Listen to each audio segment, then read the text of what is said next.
90-year-old Margaret Keenan was the first patient in the world to receive the Pfizer vaccine, or as the Queen put it, sure she was. That's from Jimmy Fallon, and that was the topic of the late night shows. Trevor said, on the other hand, she's the only person in the whole country who's now safe to go out, so she's going to be hitting the club like, woo, where are all my party girls at? Seriously, where is everybody? James Corden said just in time. She has plans to go see the Chainsmokers live next week. Fallon, the UK vaccine underwent rigorous testing. Apparently, Gordon Ramsay would try every version and then berate the scientist. And Fallon said, yeah, the vaccine is starting in the UK and then coming here, but your one annoying friend will be like, I actually like the original British version better. It's just nuanced and way more subtle. Colin Quinn spoke to Vulture about comedy nerds. He says, I love them because they listen more. I don't think they see it as cool. If they do, they should stop right now. Comedy is not cool. Wait, what? Why am I sitting in the basement reading comedy stories? Comedy is not cool. I hate when it's cool. It ruins comedy for me. It's the oldest principle in the world. Trying to talk to a girl and slipping on a banana peel or whatever. It's for people who want to be cool. Then you fall apart and go, oh yeah, I forgot, I'm a loser. That's the essence of comedy in some way. That's why Rodney Dangerfield was so funny at his core, because he came up there and said, I don't get no respect. You don't get no respect either. That's what's funny about him. None of us get respect. That's why he's funny. I don't know. I feel like Dane Cook had some confidence on stage. My former coworker, humblebrag Jimmy Fox, felt like he had some confidence on stage. I don't know. Are we still doing that? I'm just a goofy comedian. I feel like there's some other comedians working a different side of the room there. Colin Quinn. From the Detroit Free Press, they spoke to Michael Kosta about his new special, which you'll find on Comedy Central, 11 o'clock on Friday. That special was filmed at Detroit's Gem Theater, hence the interest of the Detroit Free Press. But it was filmed a long time ago in November 2019 when we used to go out and see people and stand near each other and go to comedy shows and stuff. Michael says, in some ways, it feels like I'm looking at a totally different person. And in some ways, I'm going, hey, this is really nice to just laugh at jokes that aren't about quarantining. He hasn't been on stage since the special was taped. Otherwise, he'd been doing comedy every day for the last 16 years. He says people are going, hey, wait a second. You're talking about packing a trip for your special. We haven't done that in 15 months. But when I look back on the special, it just felt so free and happy and jovial at that time. And he added, a good joke is a good joke no matter what's happening, what time it is, or what language it's in. Again, Comedy Central, 11 o'clock tomorrow. He also spoke about his boss, Trevor Noah. You know, Trevor, he hosts The Daily Show. I went into my Sarah Cooper delivery there. Let's see if I could do the Sarah Cooper thing and make Trevor sound like he's the worst person in the world. Not that Sarah's the worst person in the world. Her comedy's pretty far down there, but she's nice. All right. I lost the bit here. What was I doing? I was doing Trevor Noah, Sarah Cooper style. You know Trevor Noah. He took over The Daily Show for Jon Stewart. See, I just made it sound like he sucks. No, I actually really like Trevor Noah. Michael Kosta said about Trevor, it is excellent, wonderful that we push for different voices in comedy. To this day, when you flip through the broadcast network late shows, it's a white male, white male, white male. That's one thing that Trevor's done so wonderfully, is sharing his point of view on the world from a perspective a lot of people aren't familiar with. That's helpful and great for comedy. GQ spoke to Trevor Noah. You know, Trevor, he hosts the Daily... No, stop. Trevor is still trying to explain America to itself. It's getting harder. That was their headline.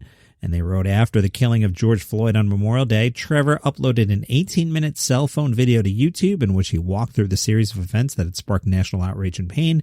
Amy Cooper calling for the police on a bird-watching black man in Central Park, the shooting of Ahmaud Arbery as he jogged in Georgia, and then a Minneapolis police officer kneeling on Floyd's neck for 8 minutes. Trevor said, I don't know what made that video more painful for people to watch. The fact that the man was having his life taken in front of our eyes, the fact that we were watching someone be murdered by someone whose job is to protect and serve, or the fact that he seemed so calm in doing it, you know? One ray of sunshine for me in that moment was seeing how many people instantly condemned what they saw, and maybe that's because I'm an optimistic person, but I don't think I've ever seen anything like that, especially not in America. From Insider.com, Ellen Degeneres has been revealed as the buyer of a $49 million Montecito estate. Wait till you hear who used to own this. First, let me tell you about the estate. It's fabulous. It's 4.3 acres. It includes 5 structures. They're tucked away behind walls and gates. There's a 9,000 square foot mansion, a guest house, a pool house, a detached garage, and a barn. So who did Ellen buy the $49 million Montecito estate from? Dennis Miller. Now, I can see where Ellen has $49 million to spend on a house. He's got a daytime TV show. You know, those pay well.